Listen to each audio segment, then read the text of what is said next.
Cigarette చిన్న అలవాటనుకుంటున్నాం, కాని అదే మన జీవితాన్ని మెల్లగా మారుస్తుంది.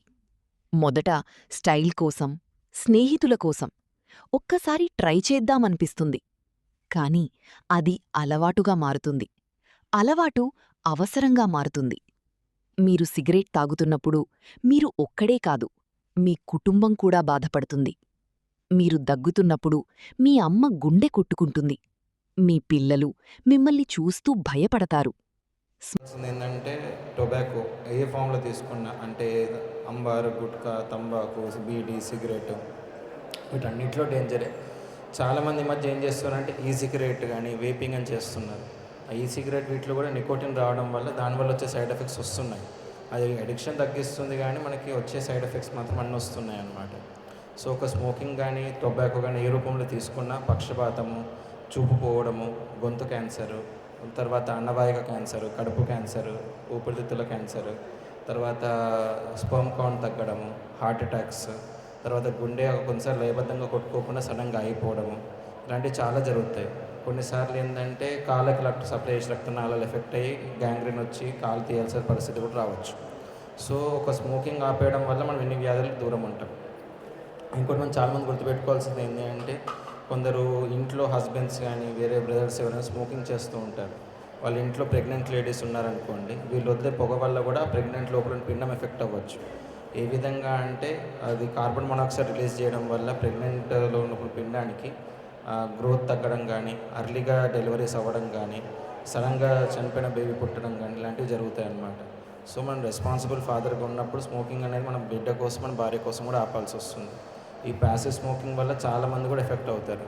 కొందరు ఫ్రెండ్ సర్కిల్లో ఒకరు స్మోక్ చేయరు, మిగతా వాళ్ళందరూ స్మోక్ చేస్తారు. టీ తాగేటప్పుడు కానీ అప్పుడు కలిసి మాట్లాడుతూ ఉంటారు. అలాంటి సిచ్యువేషన్లో ఏమవుతుందంటే వాళ్ళు వదిలిన పొగ వాళ్ళు పీల్చుకొని వీళ్ళు కూడా ఈ వ్యాధులన్నిటికీ బారిన పడతారనమాట. సో ప్యాసివ్ స్మోకింగ్ అనేది కూడా చాలా డేంజరస్. సో మనం ఒక పొగ పీల్చి వదిలినప్పుడు మన ఆరోగ్యంతో పాటు మన పక్కన నలుగురు ఆరోగ్యం కూడా పాడు చేస్తున్నాం. అంటే నలుగురు పాపం మనం చుట్టుకుంటున్నాం. మన ఆరోగ్యం పాడు చేసుకొని పక్క వాళ్ళ ఆరోగ్యం పాడు చేసి ఇంకెక్కువ పాపం ముట్ట కట్టుకుంటున్నాం అనమాట. కాబట్టి మన స్మోకింగ్ ఆపడం వల్ల మనమే కాదు, మన కుటుంబ సభ్యుడు, మన చుట్టూ నలుగురు అందరూ బాగుపడతారు. ఇంకా విషయం చెప్పాలి ఏంటంటే మన చుట్టుపక్కల బీడీ కార్మికులు చాలామంది ఉంటారండి. బీడీ చేసేవాళ్ళు వీళ్ళు ఎక్కువ మంది ఉంటారు. సో వాళ్ళు నిత్యం పొగాకుతోనే పనిచేస్తూ ఉంటారు. పొగాకు దులపడం కానీ, పొగాకు కట్టడం కానీ, బీడీ కట్టడం చేస్తుంటారు.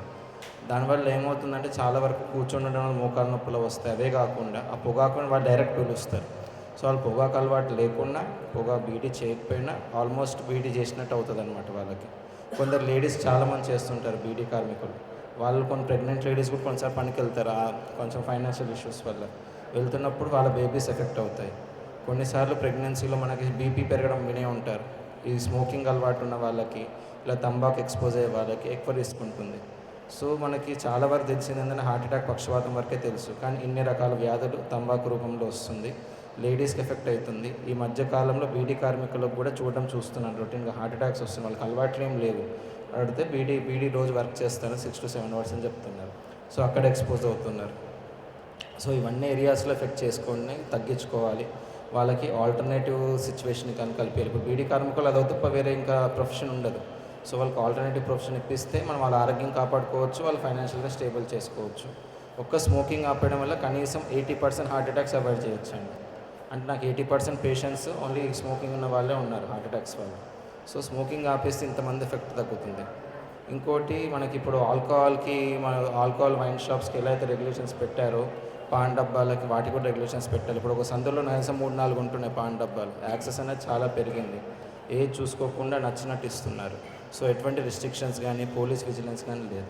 సో ఇలాంటి విషయంలో కొంచెం విజిలెన్స్ పెరిగితే చిన్న వాళ్ళకి చిన్న ఎక్స్పోజర్ ఉండదు. ఇప్పుడు 14 years 13 years వాళ్ళు కూడా స్టార్ట్ చేస్తున్నారు. సో అంత చిన్న ఏజ్లో స్టార్ట్ చేసే వరకు 20-30 yearsకి హార్ట్ అటాక్స్ కానీ పక్షవాతం కానీ వస్తున్నాయి. సో అర్లీగా స్టార్ట్ చేస్తున్నారు, ఏజ్ రిస్ట్రిక్షన్ లేకుండా చూస్తున్నారు. కాబట్టి మనకి విజిలెన్స్ పెంచుకొని ఆ పాన్ డబ్బాలు తగ్గడం కానీ, లేకుంటే ఏజ్ తక్కువ ఉన్న వాళ్ళకి ఇవ్వకపోవడము, లేకుంటే మనకి ఇప్పుడు క్యాన్సర్ ఉందని సిగరెట్ డబ్బాల మీద వాటి మీద ఇచ్చారు, ఆ చిన్న ప్యాకెట్స్ మీద కూడా మెన్షన్ చేయాలి వీటి వల్ల కూడా క్యాన్సర్ వస్తుంది అనేసి. అలాంటి అవగాహన పెంచితే ఖచ్చితంగా జనాల్లో మార్పు వచ్చేసి దాని వాటికి దూరం అవుతారని కోరుకుంటున్నాను. Thank you so much. Print and electronic media ప్రతినిధులకి అందరికీ నా హృదయపూర్వక నమస్కారం. సో రేపు అనగా మే 31 నో టొబాకో డే. అంటే ఇది ఒక వరల్డ్ హెల్త్ ఆర్గనైజేషన్ అనేది ఒక ప్రపంచ ఆరోగ్య సంరక్షణ కోసం ఉన్న సంస్థ ఏంటంటే పొగాకు వల్ల వచ్చే అనర్థాలు ప్రజలందరికీ అవగాహన రావాలని చెప్పేసి ఒక సంవత్సరం ఒక రోజు పెట్టుకోవడం జరిగింది. అదే 31 మే. సో ఇండియాలో, చైనాలో, ఎస్పెషల్లీ ఏషియన్ కంట్రీస్లోనే మనకి పొగాకు వాడకం అనేది ఎక్కువ ఉంది. పొగాకు పెంచడం కూడా ఈ ఏషియా, సౌత్ ఈస్ట్ ఏషియాలోనే ఎక్కువ ఉంది. ఎందుకు అంటే ఒకప్పటి నుంచి కొంతమంది ఏంటంటే కొన్ని ట్రీట్మెంట్స్లో వాడేవాళ్ళు అప్పట్లో.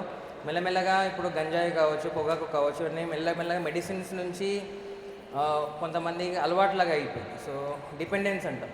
సో ఇప్పుడు ఆల్కహాల్ కానీ, స్మోకింగ్ ఎస్పెషల్లీ టొబాకో స్మోకింగ్ ఎందుకు అంటే ఒకసారి అలవాటు పడితే అది మానుకోవడం చాలా కష్టం. సో అందుకోసమే దాన్ని అడిక్షన్ అంటారు. సో అడిక్షన్కి ట్రీట్మెంట్ డీ అడిక్షన్. సో ఈ ఇయర్ థీమ్ వచ్చేసి అన్నట్టు అన్మాస్కింగ్ ది అపీల్. అంటే ఇప్పుడు చూస్తారు మీరు టీవీస్లో చైనీ, గుట్కా, పాన్ మసాలా. సో ఇట్లాంటివి ఏంటంటే డిఫరెంట్ జిమిక్స్ యూస్ చేస్తారు ఇండస్ట్రీస్, ఎందుకంటే వాళ్ళకి ప్రాఫిట్స్ రావాలని. సో ఈ ప్రాఫిట్స్ ఒకవేళ ప్రజల ఆరోగ్యానికి హాని లేకుండా వస్తే బాగుంటుంది. కాకపోతే వీటి వల్ల మన ముందుగా డాక్టర్స్ మాట్లాడుకున్నట్టు గుండె ప్రాబ్లం కావచ్చు, నోటి క్యాన్సర్ కావచ్చు, బ్లడ్ క్యాన్సర్ కావచ్చు, మన యూరినరీ బ్లాడర్ క్యాన్సర్ కూడా వచ్చే ఛాన్సెస్ ఉన్నాయి. సో అదే కాకుండా ఏంటంటే వీటి వల్ల సడన్ హార్ట్ అటాక్స్ రావడం కానీ, పక్షవాతం రావడం కానీ, ఊపిరితిత్తులు ఒకవేళ తంబాకు అనేది మనము సిగరెట్ రూపంలో తీసుకుంటున్నారు. ఈ మధ్య ట్రెండ్ ఏంటంటే దాంట్లో కూడా ఫ్లేవర్స్లు ఉన్నాయి అన్నమాట. అంటే సోంపు, లేకపోతే ఏమంటారు, లేకపోతే మామూలుగా చాక్లెట్, క్యాండీస్, ఇలా డిఫరెంట్ ఫ్లేవర్స్ వచ్చేసరికి చిన్నపిల్లలు కూడా అలవాటు పడిపోతున్నారు. ఇది వరకు ఒక జనరేషన్ వరకు ఆగి మా ఫాదర్ తీసుకునే వాళ్ళని అలా కాకుండా ఇప్పుడు చిన్న పిల్లలు కూడా అలవాటు పడిపోతున్నారు. ఇది ఒకళ్ళు తీసుకున్నారు, ఇంకొకరు. దీంతో ఏంటంటే కొంచెం మూడ్ స్వింగ్స్ అనేవి ఎక్కువ ఉంటాయి, కొంచెం ఎక్కువ పాజిటివ్ థాట్ వస్తుంది అనేసి చాలామంది తీసుకుంటుంటారు. సో అదొక అపోహ. సో దానివల్ల ఏంటంటే పని చేసుకోలేరు, నిద్రపోలేరు, దానివల్ల అసిడిటీ ఇష్యూస్ వస్తాయి, దానివల్ల గుండె ప్రాబ్లమ్స్ వస్తాయి, దానివల్ల ఓవరాల్ ఏజ్ తగ్గిపోతుంది. అందుకోసం మనం చూస్తాం చిన్న ఏజ్లో 20 ఏళ్ళకి, 25 ఏళ్ళకి హార్ట్ ప్రాబ్లమ్స్ వస్తున్నాయి, యాంజియోగ్రామ్ చేయాల్సి వస్తుంది, స్టంటింగ్ చేయాల్సి వస్తుంది, నోటి క్యాన్సర్లు వస్తున్నాయి, కొంతమంది పెద్ద ఆపరేషన్లు చేయాల్సి వస్తుంది, కీమోథెరపీ, రేడియేషన్ థెరపీ ఇవన్నీ అవసరం పడుతున్నాయి. సో ఇవన్నీ వాడకపోతే సరిపోతుంది. కాకపోతే ఒకసారి అలవాటు పడినాక ఆపడం చాలా కష్టం. మొదట 2-3 నెలలు అయితే చాలా కష్టం. సో ఒకవేళ అందుకోసం మనకి de addiction programmes, de addiction centres ఉంటాయి. అవసరమైతే సైకియాట్రిస్ట్ కానీ, సైకాలజిస్ట్ని కానీ కల్పించి మనము అవగాహన తీసుకురావాలి అలవాటు పడిన పర్సన్స్కి. సో మనకు తగ్గించుకోవడానికి కూడా మనకి వేరే ఆప్షన్స్ ఉన్నాయి. సో ఇప్పుడు వేపింగ్ అనేసి, ఎలక్ట్రానిక్ సిగరెట్స్ అనేవి ఇప్పుడు చాలా ట్రెండింగ్లో ఉన్నాయి. ఇప్పుడు గమనిస్తే ఎయిర్పోర్ట్లో కానీ ఎక్కడైనా స్మోకింగ్ జోన్ సపరేట్ ఉంటుంది. సో దీన్ని బట్టి ఎంతమంది స్మోక్ చేస్తున్నారో మీకు తెలిసిపోతుంది. సో స్మోకింగ్ కోసం సపరేట్గా రూమ్ పెడుతున్నారంటేనే దాన్ని బట్టి చాలామంది స్మోక్ చేస్తున్నారు. సో ఇవన్నీ ఆపడం కోసము ఖచ్చితంగా గవర్నమెంట్, ఎన్జిఓస్ ఇనిషియేటివ్ తీసుకోవాలి. సో అందరికీ మళ్ళీ ఒకసారి గుర్తు చేసినట్టు దాన్ని. సో ఖచ్చితంగా చిన్నపిల్లలు అలవాటు కాకుండా ఉండడానికి ప్యాకెట్స్ ఇలా షైనీ ఉండకుండా ఖచ్చితంగా దాని మీద ఇది తీసుకుంటే క్యాన్సర్ వస్తుందనో, లేకపోతే లంగ్ క్యాన్సర్ అనో మెన్షన్ చేయాలి. మెన్షన్ చేసి అందరికీ అవగాహన తీసుకొచ్చి ఈ అలవాట్లు మానేటట్టు చూసుకుంటే మనకి మంచిది. సో మనకి ఇప్పుడు చాలామందికి ప్రొఫెషనల్గా ఉంటారు. ఇప్పుడు సిగరెట్ చేసేవాళ్ళు కానీ, బీడీలు చుట్టేవాళ్ళు కానీ, అట్లాంటి వాళ్ళకు కూడా చాలామందికి అవగాహన లేదు. సో తిండి కోసం, పూట గడిస్తే బాగుంటుంది అన్న కోసం వాళ్ళ ప్రాసెస్లో చేస్తుంటారు. కానీ కాకపోతే దానివల్ల ఫ్యూచర్లో ఆరోగ్యం దెబ్బతినే ప్రమాదం కూడా వాళ్ళకి తెలియాలి. సో ఇదంతా మన మీడియా మిత్రులు తెలియజేస్తారని కోరుకుంటున్నాను. సో అది కాకుండా ఒక ఆక్యుపేషన్ కాకుండా ఇంకో ఆక్యుపేషన్ కూడా చాలా ఉంటాయి. ఒక జాబ్లో కష్టాలు ఉంటే ఇంకో జాబ్ కూడా బెస్ట్ జాబ్ సెలెక్ట్ చేసుకుంటే బాగుంటుంది. సో ఈ నో టొబాకో రోజు ఖచ్చితంగా టొబాకో ఉత్పత్తులు అన్నీ నిషేధించడానికి తగిన చట్టం తీసుకొస్తే బాగుంటుంది. ప్లస్ ఇంకోటి ఫ్లేవర్స్ స్పెషల్గా యాడ్ చేసి చిన్నపిల్లలకి అంటే అడాలసెన్స్ పాపులేషన్కి అలవాటు కాకుండా ఉంటే బాగుంటుంది. అదే కోరుకుంటూ అందరికీ ధన్యవాదాలు. Doctor Nagaraju Naga Reddy, consultant general physician, Medicover hospitals Karimnagar. So మన మెడికవర్ హాస్పిటల్ తరఫున మీ అందరికీ తెలిసింది ప్రజల్లో అవగాహన రావడానికి వేరియస్ హెల్త్ ఇష్యూస్ గురించి, అవేర్నెస్ గురించి మనం డిఫరెంట్ టైప్స్ ఆఫ్ డేస్ గురించి మేము చెప్తూ ఉంటాం. సో రేపు మే 31 వరల్డ్ టొబాకో డే. సో దాదాపు ఒక 40 years 1987 నుంచి WHO తరఫున త్రూఅవుట్ ద వరల్డ్ ఈ వరల్డ్ టొబాకో డే అన్నట్టుగా చూస్తున్నాము. ఎందుకంటే బికాజ్ ఇది మోస్ట్ కామన్ థింగ్, మన యూత్ కావచ్చు, అడల్ట్స్, టీన్స్ బాగా ఎఫెక్ట్ అయ్యే పాపులేషన్ బాగా ఎఫెక్ట్ చేసే కారణంలో ప్రపంచవ్యాప్తంగా ఇది ఒకటి. అండ్ ఈ 2026 థీమ్ వచ్చేసి countering the tobacco and nicotine addiction and unmasking the appeal. అంటే ఇప్పుడు ఏంటంటే సో అవైలబిలిటీ ఉన్నాయి. అంటే మార్కెట్లో గుట్కా కావచ్చు, జెండా కావచ్చు, బీడీ, సిగరెట్స్ ఇట్లాంటివన్నీ అవైలబిలిటీ ఉన్నాయి.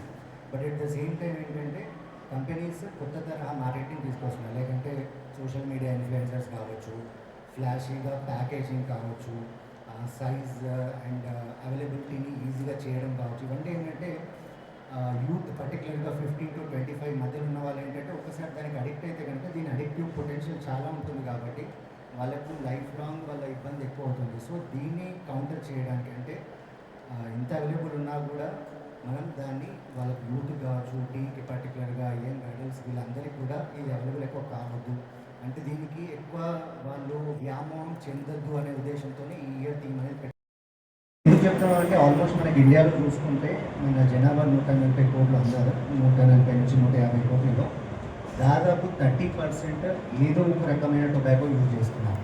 ఐదర్ బీడీ అయినా సిగరెట్స్ అయినా లేదంటే మన టొబాకో చెవి జర్దా కానీ కైన్ కానీ గుట్కా కానీ ఇట్లాంటివన్నీ. సో వీటిలో ఇంకా సిగరెట్స్ బీడీ కంటే కూడా ఎక్కువ స్మోక్లెస్ అంటే ఈ గుట్కా జర్దా ఇట్లాంటివి ఎక్కువ యూజ్ చేస్తున్నారు.